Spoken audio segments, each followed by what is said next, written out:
Bismillahirrahmanirrahim. Alhamdulillahirabbil alamin. Nahmaduhu wa nasta'inuhu wa nastaghfiruh. Wa na'udzu billahi min syururi anfusina wa min sayyiati a'malina. Wa man yahdihillahu fala mudilla lahu wa man yudlil fala hadiyalah. Asyhadu an la ilaha illallah wahdahu la syarika lah. Wa asyhadu anna Muhammadan abduhu wa rasuluh. Allahumma shalli wa sallim wa barik ala sayyidina Muhammad abdika wa nabiyyika wa rasulika nabiyil ummi wa ala alihi wa sahbihi ajma'in. Rabbi syrah li sadri wa yassir li amri wa hlul 'uqdatam min lisani yafqahu qawli. Ya Rabbi salli ala nabiyyi musallima wa amidana min nurihi ya nur. Ya Rabbi salli ala nabiyyi musallima wa ja'al lana taufiqa dauman sahiba. Alhamdulillah, kita bertemu lagi pada petang yang berbahagia ini. InsyaAllah kita akan sambung daurah kita daripada kitab Al-Arba'in An-Nawawiyah susunan Al-Imam Sharaf Yahya bin Sharaf An-Nawawi Asy-Syafi'i rahmatullah alaih. Dan kita telah sampai kepada hadis yang ke-13. Sampai hadis yang ke-13. Baik.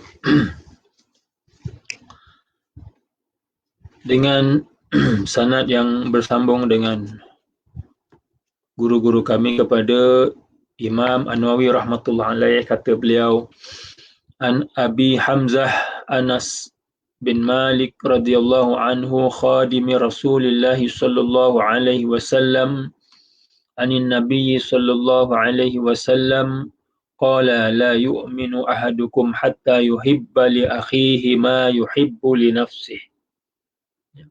Rawahul Bukhari wa Muslim. Yang bermaksud daripada Abu Hamzah, kunyah atau nama panggilan bagi Anas bin Malik, Abu Hamzah radhiyallahu anhu, khadam Rasulullah sallallahu alaihi wasallam. Dalam bahasa Arab khadim lah, khadim ya, tapi kita bahasa Melayu jadi khadam. Daripada Nabi sallallahu alaihi wasallam, beliau berkhidmat lebih kurang selama 10 tahun. Berkhidmat kepada baginda Nabi sallallahu alaihi wasallam. Jadi banyaklah hadis-hadis yang diingat, dihafal oleh beliau. Antaranya baginda bersabda, seseorang kamu tidak benar-benar beriman. Ya. Kalau tengokkan bahasa Arabnya la yu'min, tidak beriman. Ya, tidak beriman, tapi maksudnya ialah tidak benar-benar beriman. Ya. Tidak sempurna iman. Ahadukum, seseorang kamu, sehingga dia mengasihi saudaranya sebagaimana dia mengasihi dirinya sendiri. Jadi bila syarat kesempurnaan iman itu ialah dia mesti mengasihi saudaranya yang lain, saudaranya yang seagama, ya, yang mengucap 2 kalimah syahadah, ya, yang mana ya, setiap orang Muslim itu adalah saudaranya. Walaupun di sini dia mungkin agak boleh memberikan beberapa tafsiran, tapi sebenarnya dia tafsiran dia semua adalah betul, ya, sama ada saudara seagama ataupun saudara sedarah, ada pertalian darah, ya. Jadi termasuk sekali semua. Dia mengasihi mereka itu ya, sama seperti mana dia mengasihi dirinya sendiri. Jadi seseorang Muslim itu menginginkan kebahagiaan, kebaikan dan kesenangan buat diri sendiri. Ya, maka begitu jugalah sewajarnya dia menginginkan perkara yang sama untuk saudaranya yang lain. Ya. Sama ada ianya berkait dalam hal urusan duniawi maupun hal urusan ukhrawi. Ya, dalam hadis tersebut tak dinyatakan dia berkait tentang agama, akhirat ataupun tentang hal-hal dunia. Jadi sama juga ya, dia punya maksud dia ialah umum, semua ya, melibatkan sama ada hal dunia ataupun hal akhirat. Ya, ini kerana Islam bukanlah agama yang mengajar umatnya supaya mementingkan diri sendiri. Tujuannya apa? Tujuannya supaya kita sedar bahawa kita hidup di dunia ini bukan seorang-seorang. Kita tidak hidup seorang diri. Kita hidup secara bermasyarakat, berkeluarga. Ada saudara mara, ada jiran tetangga, ada komuniti, masyarakat yang kita hidup di dalamnya. Jadi kita mestilah saling bantu-membantu, saling bekerjasama dalam segala hal. Apatah lagi yang lebih penting sekali, mestilah dalam hal ukhrawi, dalam hal akhirat, dalam hal agama. Kalau dilihat saudaranya itu kurang dari segi hal-hal agama, maka diberi nasihat, diberi pesan, saling pesan memesan. Mungkin saya tak bacakan semua syarah huraian ini. Terus kepada hadis yang ke-14, an Ibni Mas'ud radhiyallahu anhu qala Rasulullah sallallahu alaihi wasallam la yahillu damu mri'in muslim yashhadu an la ilaha illallah wa anni rasulullah illa bi ihda thalath as-sayyibu az-zani wa nafsu bin nafsi wa tariku lidinihi al-mufariq lil jamaah, rawahul Bukhari wa Muslim. Jadi daripada Ibnu Mas'ud radhiyallahu anhu, beliau berkata, ya Rasulullah sallallahu alaihi wasallam telah bersabda, darah seseorang muslim tidak halal.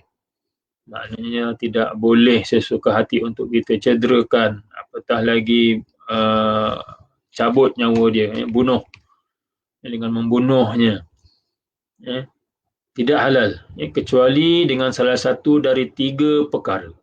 Maknanya kalau dia buat salah satu, maka boleh jadi halal darahnya itu.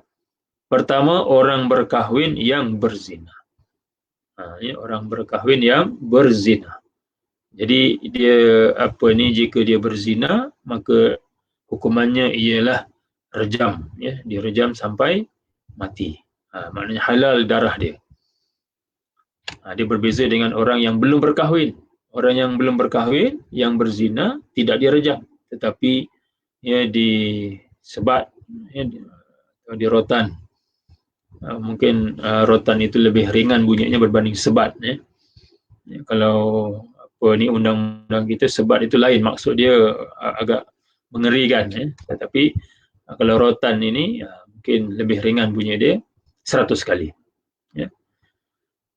Yang kedua, nyawa dengan nyawa. Maksudnya ialah jika dia membunuh seseorang, maka dia pun akan dikisos, dikisos dengan dibunuh juga.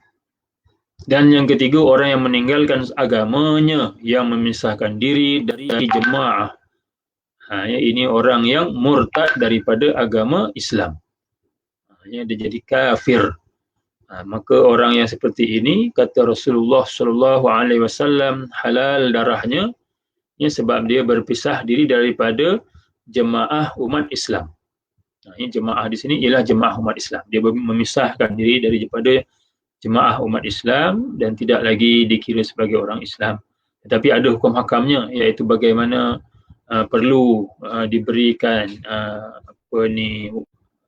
tempoh untuk dia bertaubat, untuk dia kembali kepada Islam, diterangkan dengan maknanya adalah usaha-usaha untuk mengajak dia merayu dan mendakwahkan dia semula kembali kepada Islam. Jika masih enggan juga, barulah hukuman yang seperti mana yang sepatutnya dalam syariat Islam itu dijalankan. Hadis ini hadis riwayat Al-Bukhari dan Muslim. Ini adalah ada sedikit perbincangan. Kalau saya salinkan di situ, ulama berselisih pendapat tentang hukuman bagi orang perempuan yang murtad. Bagi lelaki, dia tak ada perselisihan pendapat. Nombor 5 tu, hukuman bagi orang lelaki yang murtad keluar daripada Islam ialah hukuman bunuh sekiranya dia enggan kembali semula kepada Islam setelah diminta bertaubat terlebih dahulu menurut ijma' para ulama. Tak ada perselisihan pendapat. Tapi tentang perempuan yang murtad ada. Ulama berselisih. Menurut jumhur ulama, dia juga dikenakan hukuman bunuh sama seperti lelaki. Antaranya mazhab Syafi'i lah, termasuk dalam mazhab Syafi'i. Namun ulama mazhab Hanafi berpendapat dia hanya dikenakan hukuman penjara, sehingga dia kembali semula kepada Islam atau dia mati dalam penjara. Ini mazhab Hanafi, untuk wanita. Mereka adalah hujah-hujah yang dikemukakan, dan wanita ini berbeza hukumnya dengan lelaki. Hadis yang ke-15, an Abi Hurairah radhiyallahu anhu anna Rasulullah sallallahu alaihi wasallam qala man kana yu'minu billahi wal yawmil akhir falyaqul khairan aw liyasmut wa man kana yu'minu billahi wal yawmil akhir falyukrim jarahu wa man kana yu'minu billahi wal yawmil akhir falyukrim dhaifahu. Rawahul Bukhari wa Muslim. Daripada Abu Hurairah radhiyallahu anhu bahawa Rasulullah sallallahu alaihi wasallam bersabda, barang siapa yang beriman dengan Allah dan hari akhirat.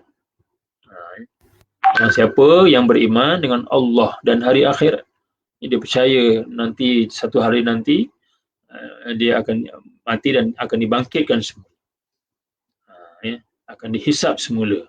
Dia kena ingat bahawa dia akan dibangkitkan semula dan semua perkara yang dia buat itu akan dihisap oleh Allah Ta'ala. Jadi kalau orang yang tahu dia beriman dengan Allah dan hari akhirat ini, maka hendaklah dia berkata baik ataupun diam. Maknanya apa yang dituturkan itu yang baik-baik sahaja. Ataupun kalau dia tak dapat menahan dirinya itu, kalau orang yang mungkin mudah, orang kata outspoken, orang yang jenis macam ni, dia kena tahu diri dia, kena diam. Ini diam. Ini yang dianjurkan oleh Nabi sallallahu alaihi wasallam. Tak dapat menahan diri, nak bercakap mesti nak cakap. Bila bercakap itu menyakitkan hati orang yang mendengarnya. Padahal kadang-kadang nak bagi nasihat. Ini nak bagi nasihat, tapi malah menjauhkan lagi orang yang dinasihat itu daripada nasihat tersebut. Jauhkan lagi. Sebabnya yang apa yang keluar daripada mulut dia itu perkara yang menyakitkan hati dia. Jadi berkata yang baik ataupun diam. Yang seterusnya, barang siapa yang beriman dengan Allah dan hari akhirat, maka hendaklah dia memuliakan jiran tetangganya. Nabi ulang sekali lagi. Barang siapa yang beriman dengan Allah dan hari akhirat, dia kena ingat nanti dia nanti dekat akhirat nanti dia akan dihisap, apa yang dituturkan kat dunia, apa yang dicakapkan itu, kalau dia menyakiti jiran nanti akan dipertanggungjawabkan oleh Allah Ta'ala, akan dibalas di hari akhirat. Dia kena ingat. Jadi hendaklah dia memuliakan jiran tetangganya, jangan disakiti. Barang siapa yang beriman dengan Allah dan hari akhirat, maka hendaklah dia memuliakan tetamunya. Ini tetamu yang datang ke rumahnya itu membawa rahmat Allah Subhanahu wa Ta'ala. Jadi Rasulullah suruh supaya dimuliakan tetamu yang datang ini. Paling sekurang-kurangnya satu hari satu malam lah, kalau mereka yang memerlukan khidmat layanan untuk tempoh itu satu hari satu malam. Mungkin kalau lebih daripada itu 3 hari, 3 hari 3 malam, dan selebihnya terpulang, sama ada dia nak meneruskan ataupun tidak. Sebab yang menjadi hak tetamu tadi sampai 3 hari saja.